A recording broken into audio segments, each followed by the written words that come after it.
ఇదే ఎక్కువ కనపడుతుంది. తన మేనిఫెస్టో గురించి, తను చేసిన దాని గురించి, చేయబోయే దాని గురించి చెప్పుకోవడం కంటే 2014లో చంద్రబాబు నాయుడు ఇచ్చిన మేనిఫెస్టోని, 2019లో చంద్రబాబు నాయుడు ఇచ్చిన మేనిఫెస్టోని, అప్పుడు కూటమి ప్రభుత్వం చేసిన పనుల్ని వీటిని రివ్యూ చేయడము, వీటిని విశ్లేషించడమే ఆయన ఎక్కువ పెద్ద పనిగా పెట్టుకున్నారు. అంటే తన ప్రతిభ, తన పాఠవాలు, తన పరిపాలన వీటి మీద కంటే అవతల వాళ్ళు ఏం చేయలేదు, అవతల వాళ్ళ వైఫల్యాలు, లేకపోతే వాళ్ళు ఏదో మోసం చేశారని వాళ్ళ మీద నెట్టేసే ప్రయత్నానికి ఎక్కువగా ప్రయారిటీ ఇచ్చినట్టుగా మనకి గంటన్నర సేపు ప్రసంగం చూస్తే అర్థమవుతుంది.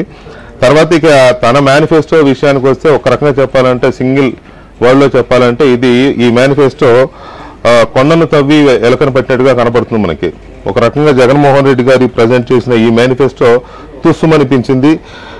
ఎందుకు ఇలా చెప్పాల్సి వస్తుందంటే, అదే మూడు ముక్కలాట, మళ్ళీ ఆయన నోటి వెంట అదే పాట, అదే మూడు ముక్కలాట. అధికారంలోకి రాగానే మళ్ళీ 3 రాజధానులు చేస్తాను, అధికారంలోకి రాగానే విశాఖ నుంచి పరిపాలన చేస్తాను.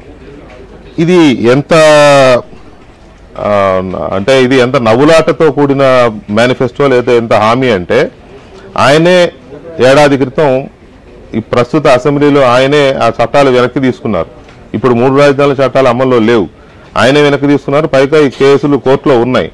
ఆయన ఒక అడుగు కూడా అమరావతిని దాటి ముందుకు వేయలేడు. ఆ విషయం ఆయనకి తెలుసు, రాష్ట్ర ప్రజలకి తెలుసు, మొత్తం అందరికీ తెలుసు. అయినా కూడా మళ్ళీ అదే మాయమాటలతో మళ్ళీ కర్నూలుని న్యాయ రాజధాని చేస్తాను, అమరావతిని శాసన రాజధానిగా కొనసాగిస్తాం, లేకపోతే విశాఖ నుంచి పరిపాలన చేస్తాను అని చెప్పి ఈ మోసపూరితమైన అదే మాటల్ని మళ్ళీ ఆయన కంటిన్యూ చేశారు. ఇప్పటికే ప్రజలు తిరస్కరించిన 3 రాజధానులు, లేకపోతే ఆ 3 రాజధానుల ఆధారంగానే జగన్మోహన్ రెడ్డి భ్రష్టు పట్టిపోయిన పరిపాలన ఇది. మళ్ళీ దాన్ని ఆయన ఎత్తుకున్నాడు అంటేనే ఆయనకి చెప్పుకోవడానికి ఏమీ లేక, 3 రాజధానుల ప్రస్తావన లేకపోతే మళ్ళీ తాను ఎక్కడ వెనక్కి తగ్గాను అనుకుంటారేమో అని ఫేస్ సేవింగ్ కోసం మళ్ళీ దాన్ని పెట్టుకున్నట్టుగా కనపడతా ఉంది. కాబట్టి ఇది ఒకటి పెద్ద ఫెయిల్యూర్గా మనం చెప్పుకోవచ్చు. ఇరిగేషన్కి సంబంధించి చాలా కీలకమైన రంగం ఇది. ఇరిగేషన్లో ఆయన జలయజ్ఞాన్ని ప్రయారిటీ బేసిస్లో కొనసాగిస్తామన్నారు. ఇప్పటి వరకు కొనసాగించింది ఈ 5 ఏళ్లలో ఇరిగేషన్ అనేది కుదేలైపోయింది. ఎక్కడికక్కడ ఎండిపోయినాయి ప్రాజెక్టులు, నిధులు లేక ఎండిపోయినాయి. అంత నాశనం చేసిన ఇరిగేషన్ని ప్రయారిటీ బేసిస్లో కొనసాగిస్తాను అని చెప్పడాన్ని అది మరి ప్రజలు ఎలా అర్థం చేసుకుంటారు అనుకున్నారు. ఆయన 5 ఏళ్లలో పోలవరం అడుగు కూడా ముందుకు పడలేదు, పైగా వెనక్కిపోయింది. పోలవరం ఒక రకంగా చంపేశాడు ఈయన. పోలవరాన్ని అమరావతిని చంపినట్టే పోలవరాన్ని చంపేశారు. అలాంటి పోలవరాన్ని 3 ఏళ్లలో పూర్తి చేస్తామని చెప్పడానికి గల బేస్ ఏంటో అర్థం కాదు. ఆయన దగ్గర నిధులు ఎక్కడి నుంచి ఉన్నాయి, ఆయన దానికి ఎలా పూర్తి చేస్తాడని చెప్పే పరిస్థితి లేదు. ఏది మాట్లాడినా నెట్లో ఎత్తుకోండి, నెట్లో పెడతాం పూర్తి మేనిఫెస్టో అంటే నెట్లో కూడా ఇదే ఉంది. అందులో పెద్దగా కొత్త పాయింట్స్ ఏమి లేవు. ఆయన ఆల్మోస్ట్ అంతా చెప్పేశారు. సో ప్రయారిటీ వైజ్గా చూస్తే ఇవి.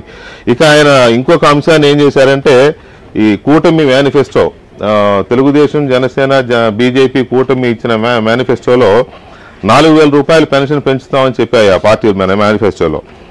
ఆ 4,000 కూడా వాళ్ళు చెప్పింది ఈ ఏప్రిల్ నుంచే. ప్రస్తుతం మనం ఎలక్షన్కు అవ్వలేదు ఇంకా.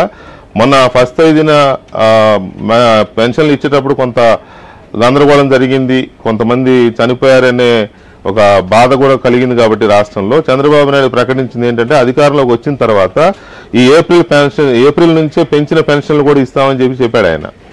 4,000, అది కూడా మొదటి రోజు నుంచి, అంటే ఒక నెల ముందు నుంచే, ఒక నెల కాదు, ఆ మాటకు వస్తే 2 నెలల ముందు నుంచే పెన్షన్ అమలు అవుతుంది వాళ్ళ అధికారంలోకి వస్తే. ఈయనేమంటారంటే, ఇప్పుడున్న 3,000కి ఇంకొక 500 అదనంగా 3,500 చేస్తామని చెప్పారు. అంటే వాళ్ళు ఇచ్చిన మేనిఫెస్టోలో 4,000 ప్రకటిస్తే ఈయన ఇంకో 500 తగ్గించి ప్రకటించి దాన్ని కూడా ఎంత తెలివిగా చెప్తాడంటే, ఈయన